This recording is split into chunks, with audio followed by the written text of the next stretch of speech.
fornication. That's the end. There's no I'm about to marry. I'm getting close to marry. I'm marrying in 2 minutes. If you're not married, it's fornication, period. So is there like...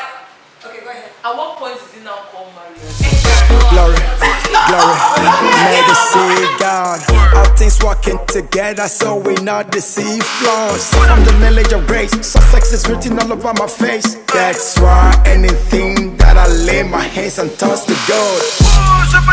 I've got His life for me, life is spiritual. Not moved by what I see, life is spiritual. I say it, I get it. The word of my lips got talking. I'm healing the sick, raising the dead, God in me walking.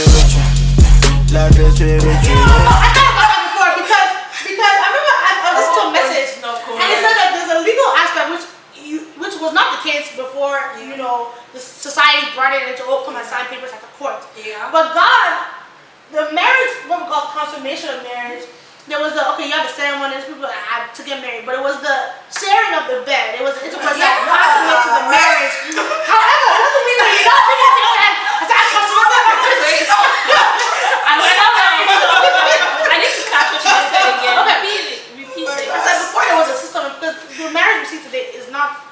That wasn't necessarily God's idea. Let's just say that. Design. I said, white wedding dress, white bridesmaids. There was nothing about that system. Yeah, absolutely. You know what I'm saying? It was the consummation, which is the stamp of marriage, right? Was intercourse.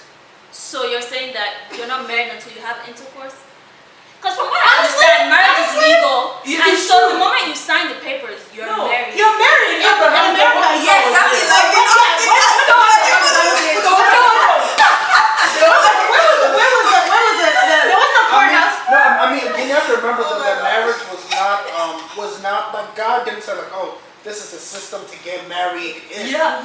You know, I mean, because it's like God didn't make the tradition, but God does respect like tradition. Of course.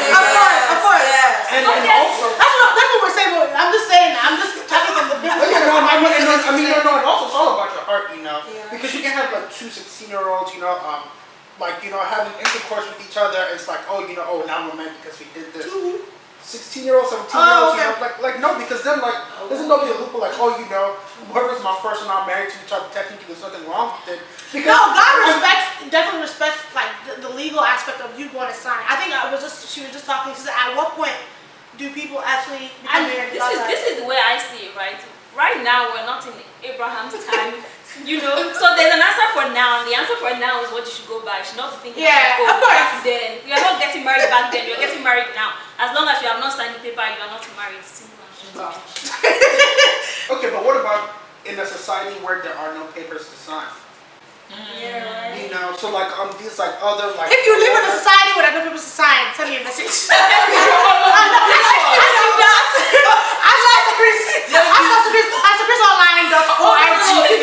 You know what? If there are no papers to sign with that Then culture, there's there should be something. There's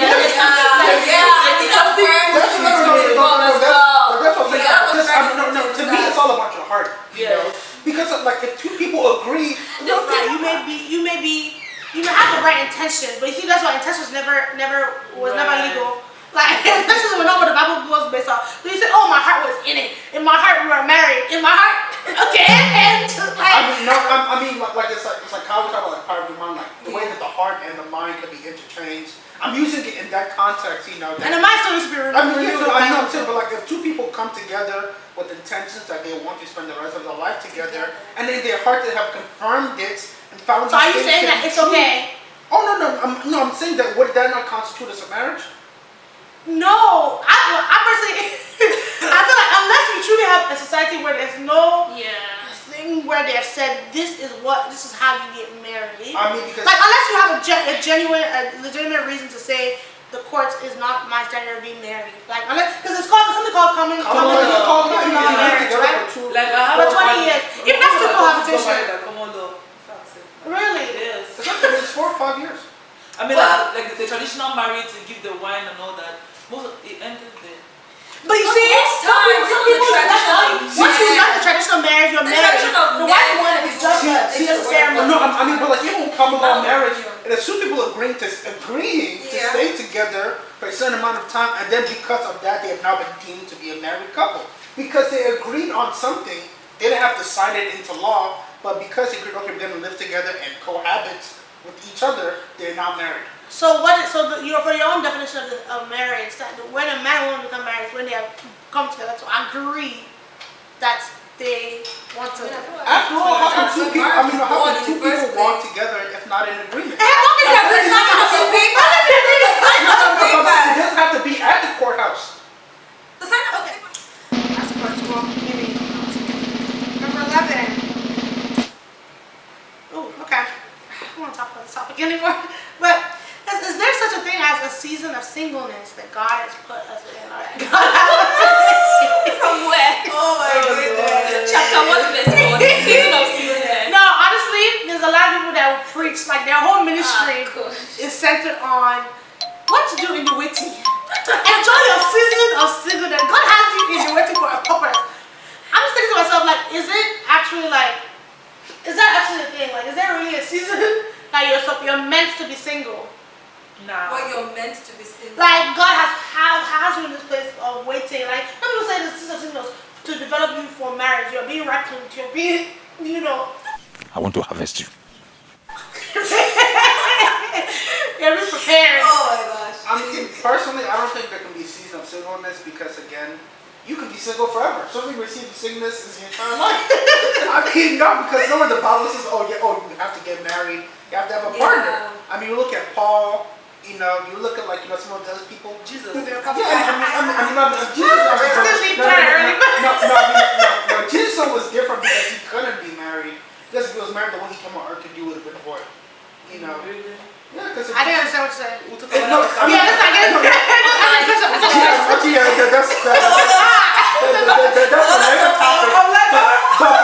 but Jesus could not be married. Okay. I think I understand what he's saying. Because Keep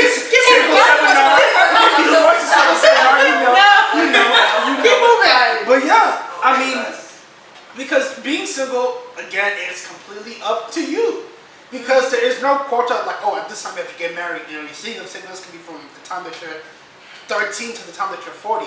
Even from the time that you're 1 year old to the time that you're 80, you've never held hands with a girl, or a boy, you've never touched him, anything like that. So again, to me, the season of singleness does not exist. Because the only season that you should be in is your season of, or I guess it's like, it's like when you're being productive. And you're getting your things together. Yeah, your attention is on God. Yeah, because a lot of people make it seem like it's only, during your season of singleness that you can be walk with productive. But you know that, Paul actually has something to say about that in the scripture. Where he says that, if you're unmarried, your attention is to the Lord. Not to your husband. Your attention is to the Lord to please him in all things. Yeah, but once you get married, your attention now is to your husband. That's what Paul had that said, of course, all scriptures breathed, by Holy Spirit. But there's some conversations that Paul had with his, his congregation that were him speaking from his heart. Not everything was. Where he saying that this is not the Lord speaking. So that is not necessarily that he was saying that.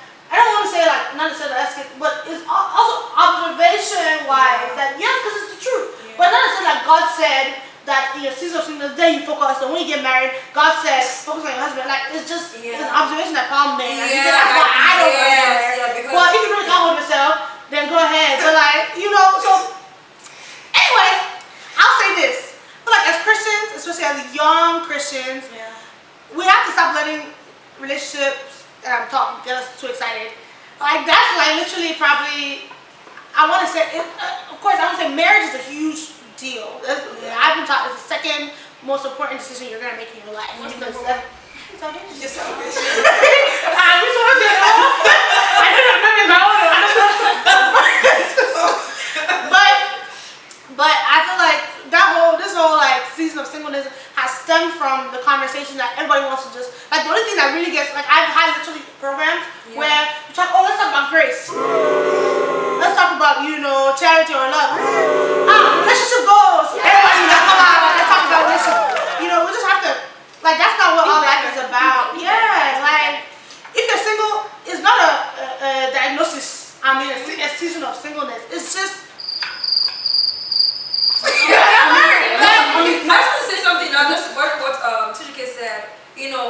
19:10, it says, the disciples said to him, if this is the situation between a husband and wife, it's better not to marry. Jesus replied, not everyone, can accept this word, but only those to whom it has been given. For there are eunuchs who were born that way, and there are eunuchs who have been made eunuchs by others. And there are also eunuchs who choose to live like eunuchs for the sake of the kingdom of heaven. So he says the one who can accept this should accept it. So yeah, just wanted to touch what Tujuke said earlier. About being single and all. So you can actually be single all the rest of your life for the sake of the kingdom of God. It's not that you have a cut or something. Yeah, that's To me, I feel like the issue's in the title. Because like your season of singleness, like all the time you're supposed to be productive and get your life together, that shouldn't have to depend on your relationship status. That should just be like your season of this shouldn't be a season, that should be what you do all your life. So it's like the fact that you're focusing it on like, whether you're in a relationship or not, you're giving too much credence to something that you're not in yet. It should be your season of you like doing you.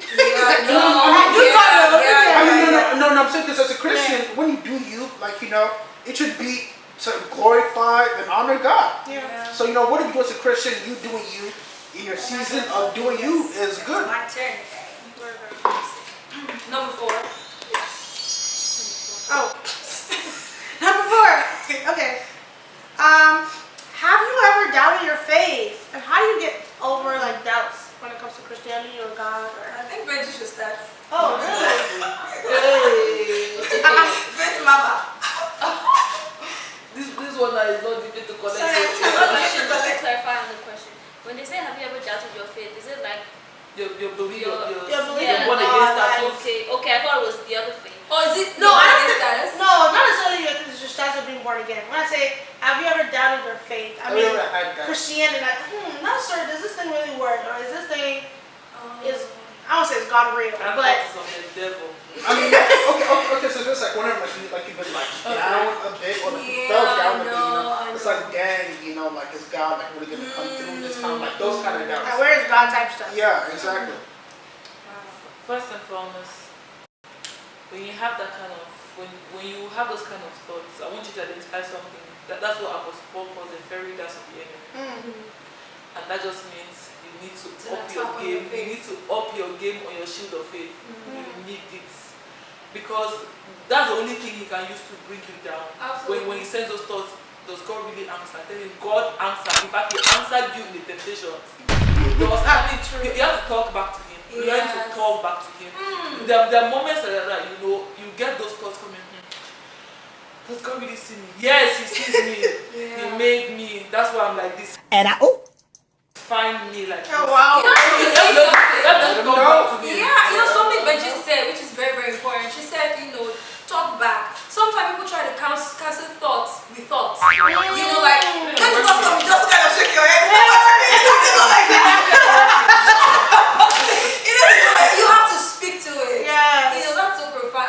Because the only thing that will override your thoughts is your words. I just want to add to something Benji said. Like, if you look from the beginning, the tool of the devil has always been doubt. When it came to Eve, God really say you will die if you eat of this thing. It's always been doubt. You're always trying to question what you should know that this is actually the devil, messing with you.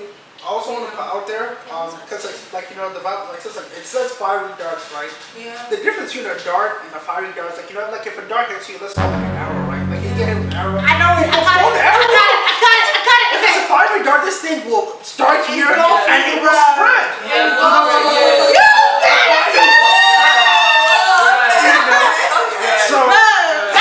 First of all, never been into you have to nip it as in the bud, as soon as possible. Because if something you get it in your shoulder, right, you can take it out and stop it there, but the fire's not spread all the way to your arms. Your arms are now been rendered useless. You have to come away for somebody else now come to help you get out of that situation. So whenever it's like one small thing, it wouldn't just remain this one thing. It will spread to all parts of your life, and suddenly you're now just sat there just thinking, depression sets in. Honestly, church is like, but do I really need to go? That's the people who fell away, who it started with one thought. It started with one thing. It's my mom, something happened to my mom. But it will never stop. Was 10 years ago. But it will never stop at one thought. Exactly. What to say about this? You know what they say, prevention is better than cure. I'm pretty sure I got that from a Nigerian commercial. But anyway, you know, the way to prevent such thoughts from coming is to load up on the word. You know, the more you know somebody, the more the more certain you will be about that person. If someone came to you and told you, you know, your best friend committed murder, if you know your best friend well, you'll be able to say, no, that's impossible, that did not happen. Depending on your best friend. If you don't know your best friend very well, then maybe you'll be like, oh my goodness, you mean he did this? Is it possible? You know, that's the only time you question is if you don't know. And so if you know who Jesus is, you know, and his word, you know, the word of God, I was going to say the word of God is just blessed. Jesus is the word. Jesus is the word, and the word is Jesus. And the more you know him, the more certain you will be about him. Absolutely. And so there will be no room and there will be no place for doubts. Preach it. So load up on the word, and you will never have any thoughts of such nature. And again, this goes back to what Sister Benji, like to what the Bible said, where he quoted from. You know, there's a reason it's called the shield of faith. You know, and the Bible says that faith comes by hearing and hearing the word of God. So the way to shield against the fiery darts is a shield of faith. Right. So you have to have the word, which is not what builds a shield to make it stronger. Preach So it. if you don't have the word of God, because honestly, like for me, in my time, somewhere like that, you know, I realize like anytime like I'll start to get these thoughts like, oh, when was the last time that I prayed fervently? I used to pray like, cause like, oh, let's join this 10 o'clock prayer meeting. You're praying while you do your homework and pray while watching. No. Oh, that was the last time. When was the last time that I prayed fervently? And no, because like especially so like to fervently pray and build yourself up in the faith, like you start to see like these things just like disappear. Yeah. You know, so it is to read your Bible, pray every day, just like that thing goes. Like you know, the way like that, like nursery rhyme goes, because that's the only way. Because you know the shield of faith is the only it is one of the only like defensive tools that is listed. It's the only one that will stop the fiery darts coming. Oh yeah, exactly. Ain't that right? You better let it know. All right. Question. Question 9. Okay, this one's pretty easy. I think we should be done with it in about a minute. Are women allowed to preach, especially where there are men involved? Yes, of course. We should all do that. The ministry of reconciliation is for everybody. It's not for men only. If you are a child, you can preach the gospel. So woman, man, baby, preach. What about what the Bible says about women being quiet? Well, I feel like it was particular to that time and to that particular church. Yes. You know, we can't. It was a cultural something. Yep. Cultural something. I agree. I think it's super important to examine your context, who your speaker is talking. The Bible, people just read, this is what this speaker said. Like, first of all, you're on this channel. Okay, but examine context, examine who was speaking, who was being spoken to, what was going on, you know, and you know, like, when Jesus Christ, you know, he said, he says, you shall receive power after that the Holy Ghost has come upon you, and you shall be witnesses. One of the people who were in the upper room who received the Holy Ghost to be witnesses was his mom. That means his mom was supposed to be one of the witnesses. And she was also supposed to be there. She would not have been in the upper room, she would have been kicked out. But the fact that she was there means that she was included in those who carry the message to go out. Praise God. So just to support, you know. The gospel is for everybody. Go ye into the world and make disciples of all nations. Preach the gospel. Man, woman, child, boy, girl, it don't matter.